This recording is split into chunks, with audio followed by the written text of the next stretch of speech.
Sin embargo, si ustedes observan de esto, uno podría pensar, bueno, ¿y qué pasa? No sé si ustedes ya se dan cuenta cuál puede ser un problema que tiene la teoría. ¿Cuál puede ser un problema que tiene esta teoría?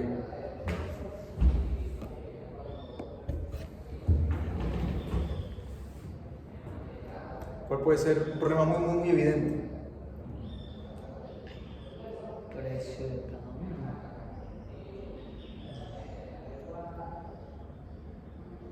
¿Qué pasa si el país 1 Comienza a producir el bien de... tiene ventaja absoluta en los dos bienes?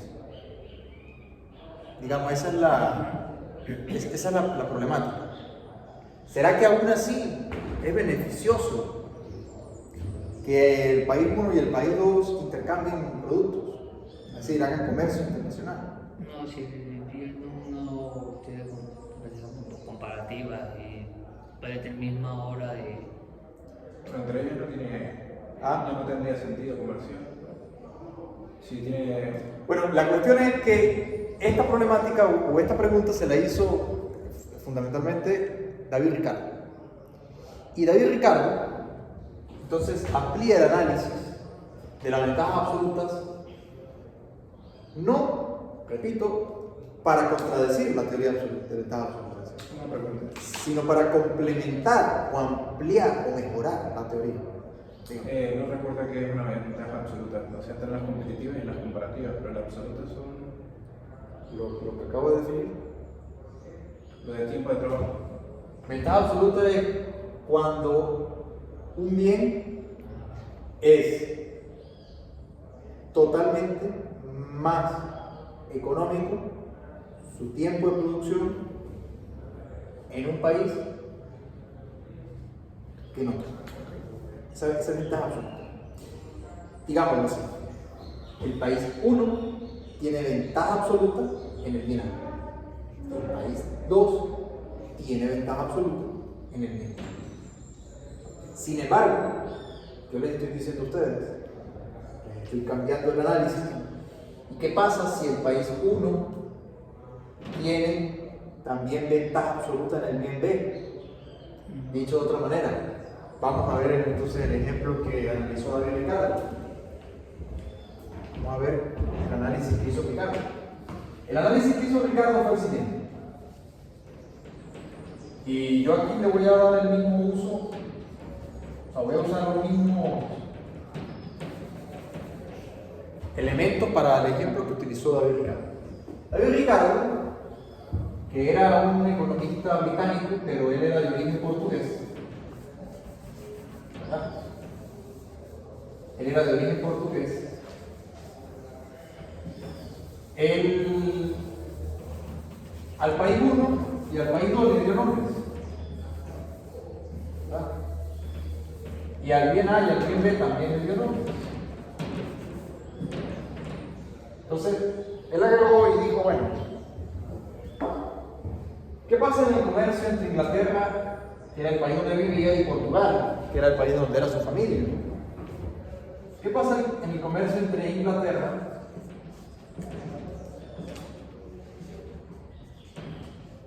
y Portugal?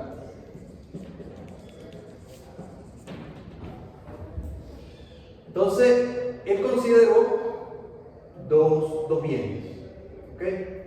Él consideró dos bienes: vino y tierra.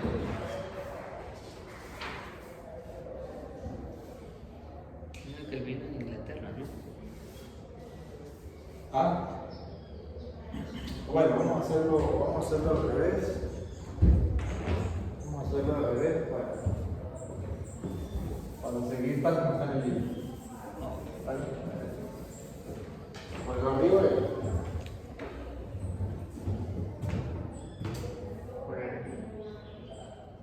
Inglaterra aquí, Portugal. Yo la guía del libro yo siempre hago así.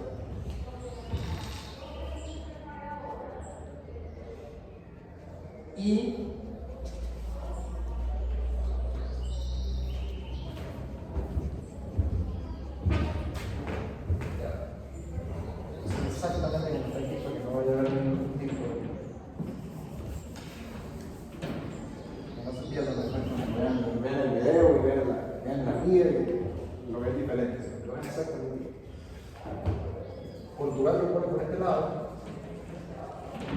Inglaterra.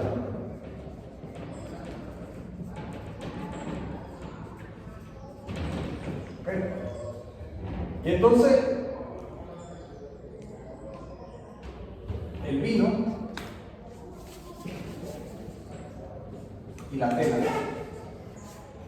en costos de producción en horas, dice que Portugal necesita 80 horas para producir una unidad de vino, mientras que Inglaterra necesita 120. Digamos que estas son horas de trabajo necesarias para producir una unidad de vino. Por otro lado, 90 necesita Portugal para producir una unidad de tela, mientras que Inglaterra necesita 100 horas para producir una unidad de tela. Y entonces este es el caso que yo les decía. Portugal tiene ventaja absoluta.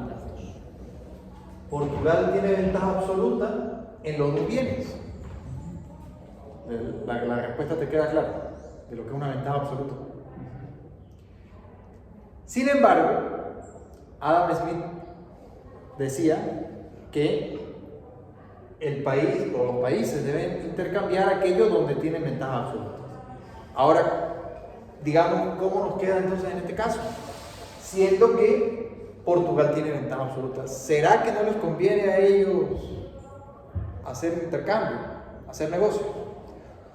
Dicho de otra manera, ¿será que a Portugal le conviene O sea, Portugal sí, pero a Inglaterra no. cerrarse? Bueno, la respuesta que dio David Ricardo es que a Portugal sí le conviene, todavía incluso, hacer negocios con Inglaterra. Por lo siguiente, por un concepto que se llama teoría de las ventajas comparativas. ¿Ok?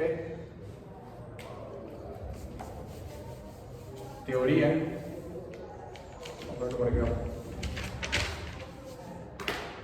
Teoría de ventajas comparativas.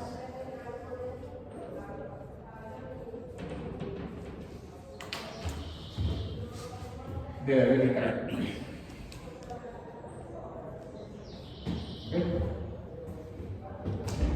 Entonces David Ricardo, a partir de este análisis, dice lo siguiente: aparentemente sí, parece que a Portugal no le conviene hacer comercio internacional, pero él va a entender y va a analizar que sí le conviene, también, inclusive, teniendo ventaja absoluta en los dos bienes, también le conviene hacer comercio internacional. Y el concepto es similar al anterior. Hay que hacer uso del costo de oportunidad para encontrar entonces los precios relativos en términos de intercambio de horas, producción de un bien por otro. ¿Ok? Entonces, teniendo los dos países, vamos a hacer esto más.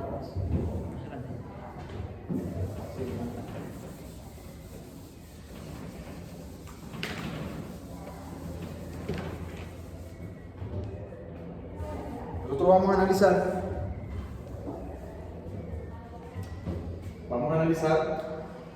los costos de oportunidad, el concepto de costos de oportunidad,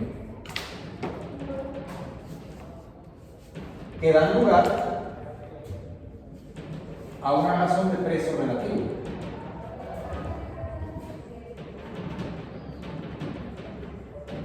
Concepto importante que tienen que revisar de microeconomía: precio relativo. ¿Okay? ¿Qué es un precio relativo? ¿Cómo se determina un precio relativo? ¿Qué significa y cómo se determina un precio relativo?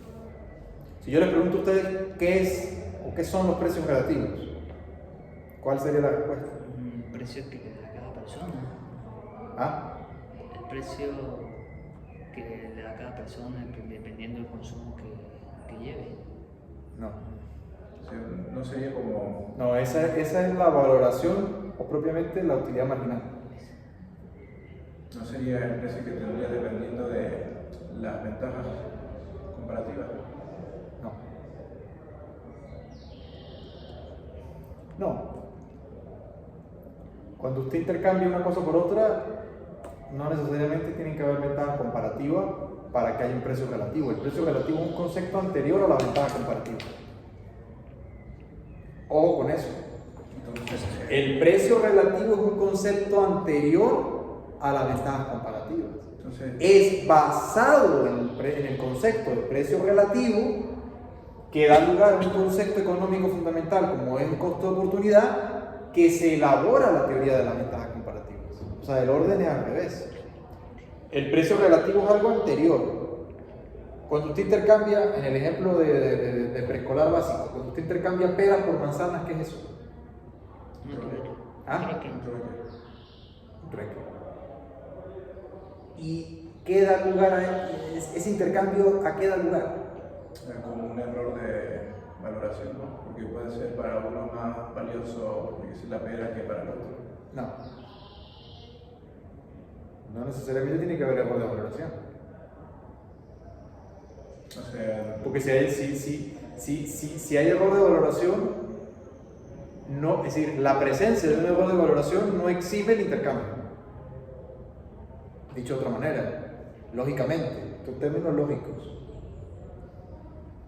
Todo intercambio no necesariamente conlleva un error de valoración. Pero un error de valoración puede aparecer en un intercambio. ¿Estamos de acuerdo? ¿Me sigue la idea? Es decir, no todo intercambio o trueque conlleva a un error de valoración. Pero en un intercambio pueden haber errores de valoración. Pero ese no es el concepto fundamental. En un trueque, básicamente, lo fundamental es que haya un intercambio. Y si hay un intercambio, se da una razón de intercambio. Porque uno desea más que el otro, uno desea el producto del otro. No, pero hay algo más elemental que ustedes tienen que ver, que es la razón de intercambio. Si usted cambia uno a uno, ¿cuál es la razón de intercambio? Uno. Entonces, ¿cuál es el precio relativo? Uno. No. Con lo cual, entonces, independientemente que sea un error o no de valoración, están valorando una manzana a cambio de una pera. Ahora, si una persona le dice no, la tasa de intercambio es 2 a 1, yo necesito 2 peras a cambio de una manzana, Pero ese es relativo. está valorando más la manzana, está valorando menos la pera. Es el precio relativo. Pero independientemente de cómo se esté dando la valoración, hay una razón de intercambio. Y esa razón de intercambio constituye en sí mismo un precio relativo. Tienen que revisar esos conceptos de mí. Es muy importante. ¿Ok? Entonces, ¿qué son los precios relativos? Que deben tenerlo claro, que no se les olvide nunca. Un economista que no sepa lo que es un precio relativo no es un economista. Así de sencillo.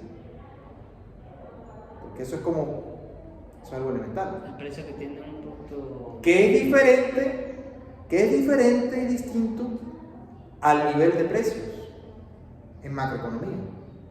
Es diferente. Porque fíjense que el precio relativo es cosas a razón de cosas, como si fuese un trueque.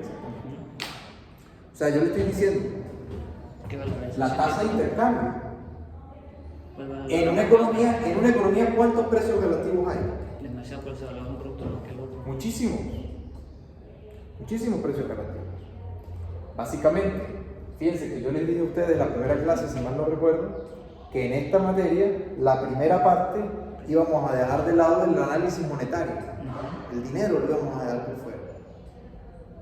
¿Por qué? Porque lo que vamos a estar es analizando intercambio de objetos por objetos. Cuando se incorpora el análisis monetario, entonces ya hay un elemento o tercer bien que sirve para hacer intercambio universalmente. ¿okay? Pero este viene influido por su propia oferta y demanda del mercado de ella. Entonces esto lo vamos a ver más adelante. Ahorita en este momento es importante que ustedes entiendan lo que es un precio relativo y que da lugar a un costo de oportunidad.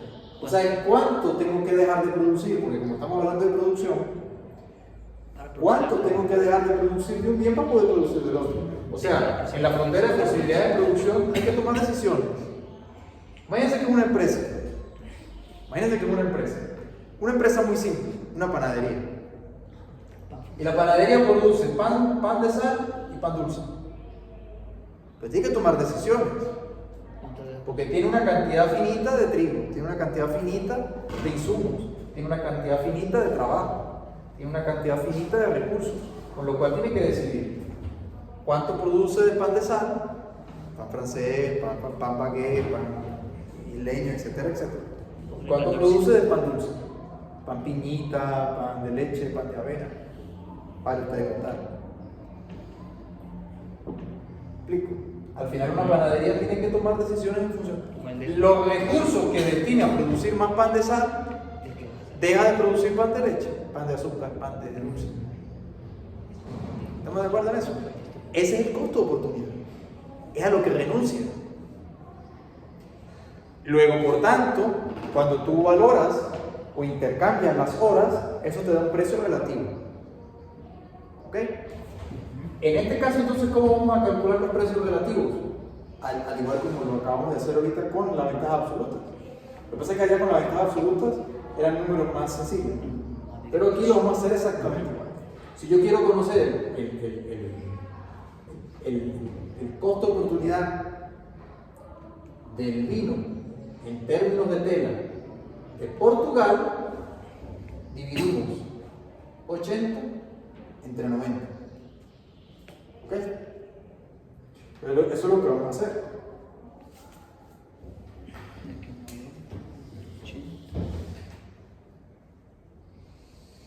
Fíjense que aquí lo que vamos a encontrar son precios relativos. Vamos a tener por aquí el vino, por acá la tela.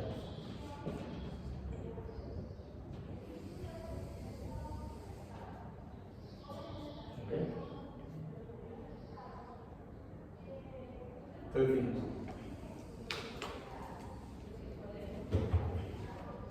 Entonces, los costos de oportunidad vienen dados por, si me pueden ayudar ahí con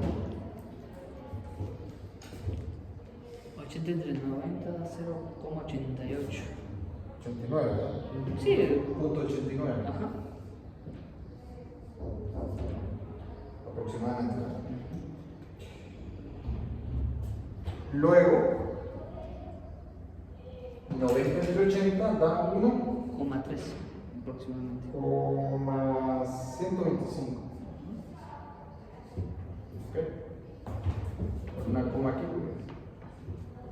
Vamos, perdón. 0,89, 1,125.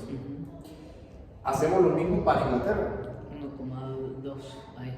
Aquí entonces sería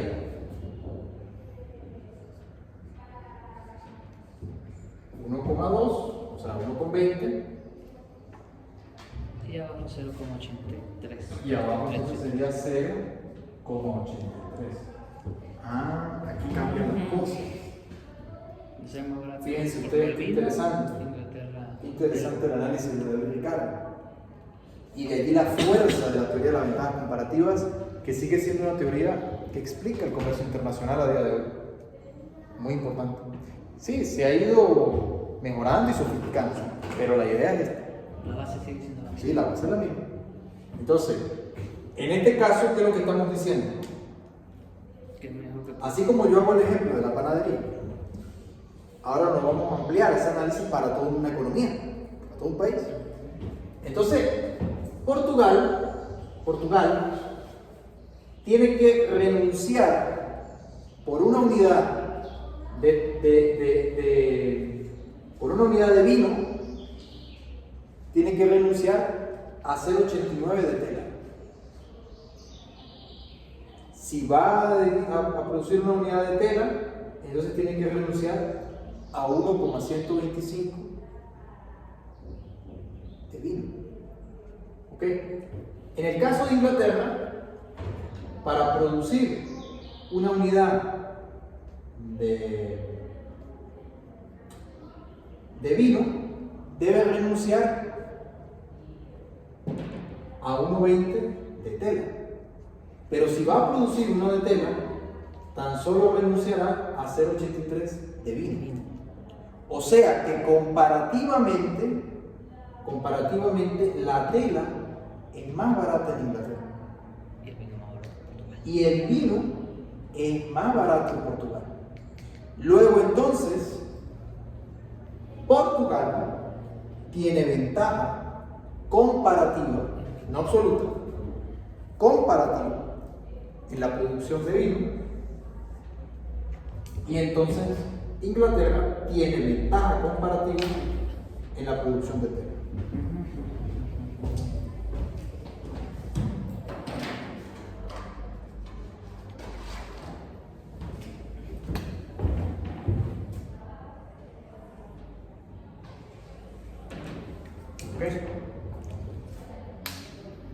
De manera tal de que dice David Ricardo en la teoría, dice, oye, a pesar de que Portugal tiene ventaja absoluta en ambos bienes, sí le conviene a ambos países, aún en esas circunstancias, realizar comercio entre ellos. Fundamentalmente por lo siguiente.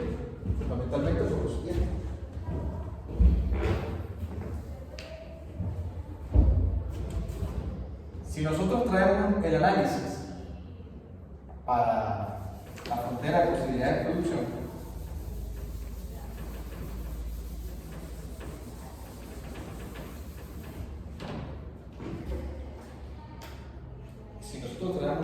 para acá,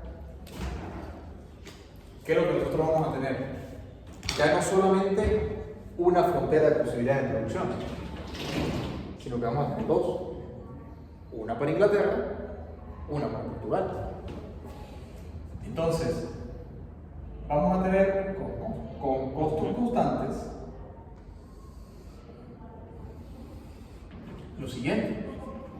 Vamos a tener, por aquí vamos a tener el vino, por aquí vamos a tener la tela, ¿okay? Vamos a tener la frontera de posibilidades de producción de Portugal, que debería ser algo parecido a esto.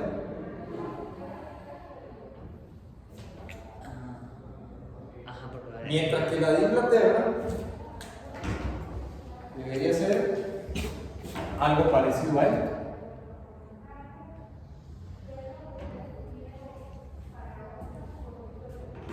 Fundamentalmente porque ya lo estamos viendo con los costos relativos.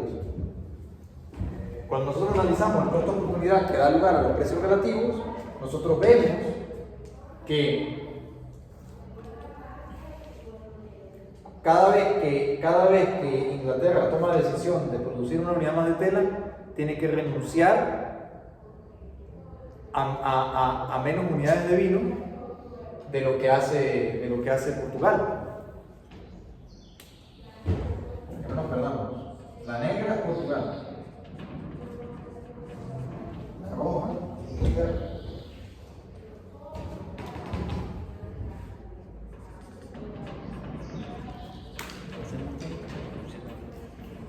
¿Okay? Entonces, en definitiva,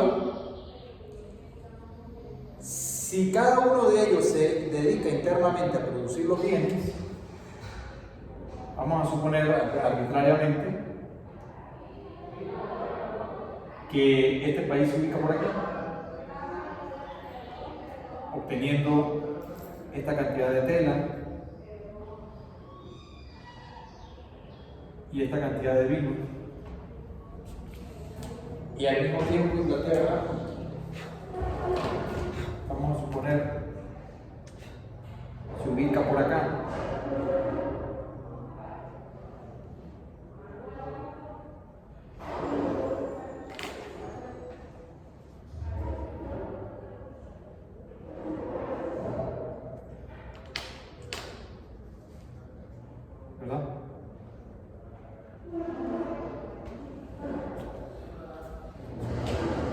una nota aquí de,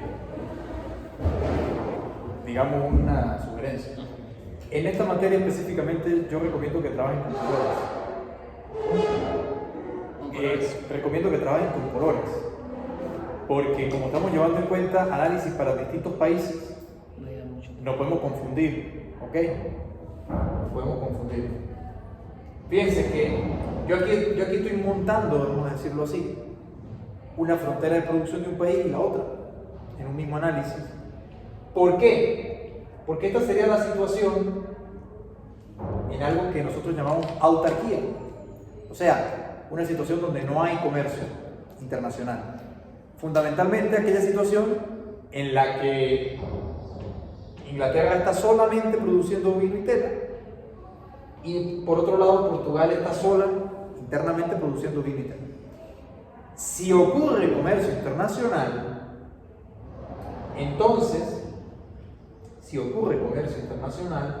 entonces ya lo dijimos, vemos que a Portugal le conviene especializarse en vino y a Inglaterra especializarse en tela.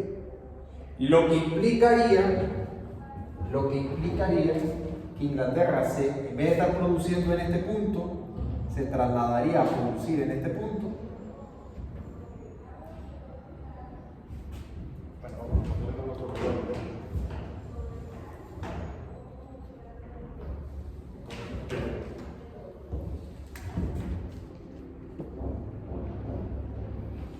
Inglaterra se posicionaría en este punto, Portugal alternativamente se posicionaría en el punto contrario, o sea, Portugal se dedicaría a producir vino, Inglaterra se especializaría en producir tela.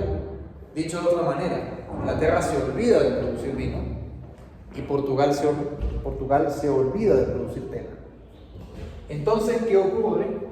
Que cuando hay comercio internacional es como si las dos economías se unieran y formaran un solo mercado, con lo cual se alcanza una nueva frontera de posibilidad de producción que viene siendo la unión de estos dos puntos.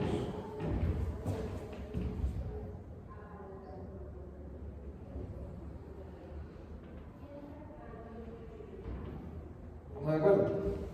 Con lo cual la línea azul, representa el comercio internacional. Comercio mundial o internacional. Es curva. No es recta. Recta, ¿para qué dice? No, es recta. Recta. Lo voy a hacer una recta porque estamos en situación de costos constantes.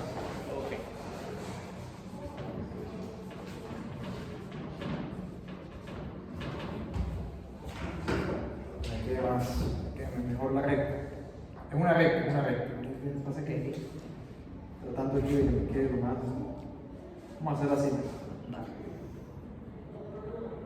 Una línea recta. Pero ¿qué es lo que se consigue cuando hay comercio internacional? Que hay un aumento en la producción y hay un aumento en la eficiencia. Porque estos dos puntos iniciales ya no existen. Con lo cual, en algún punto, luego veremos que esto tiene una relación con la demanda, lo que dije al principio, pero vamos a suponer que ellos se establecen a una relación de intercambio donde la economía en su conjunto, cuando digo en su conjunto me refiero a la de los dos países, que sería la economía mundial, ¿verdad? Tomando solo dos países, por supuesto. Se ubica por ahí. Y cuando se ubica por ahí, ¿qué conseguimos? Bueno, algo muy interesante.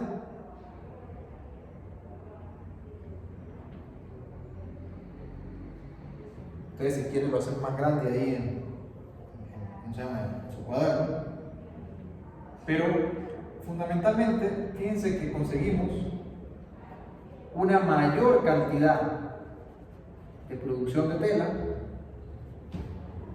y una mayor cantidad de producción de vino. O sea, la economía en su conjunto se vuelve más productiva. fundamentalmente porque los países se especializan. Y al especializarse ocurre la división del trabajo.